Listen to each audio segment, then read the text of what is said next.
Bakit? As in, hagulgol. Bakit? Tapos patingin ng kami ni Cora. Ganyan kami.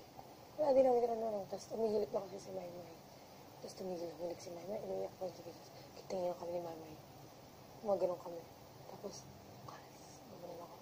Sabi ni Maymay, bukas na lang daw. Tapos hinag ko si Jesus. Tapos ginaganon pa niya ako. Baka dahil nahihirapan siya uminga. Hindi. Iba. Dahil sa ubo niya. Iyak talaga. Yung ibang gabi niya, umiyak. Hala. Nakarelated sa nomination or something.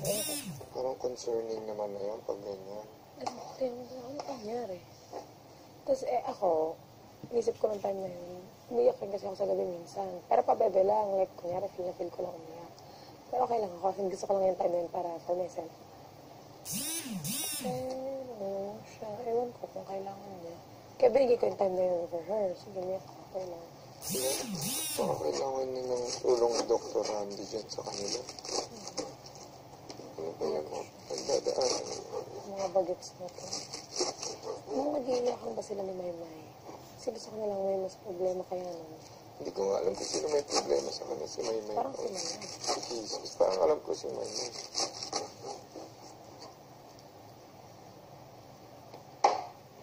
May problema ng mga batang yan.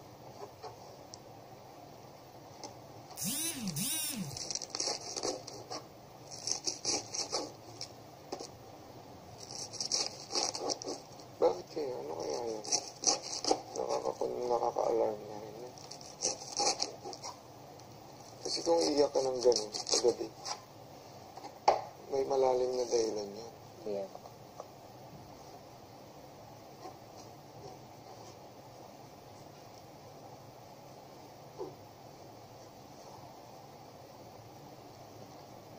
Kaya naman nila sabihin sa atin kasi paano natin sila matutulungan.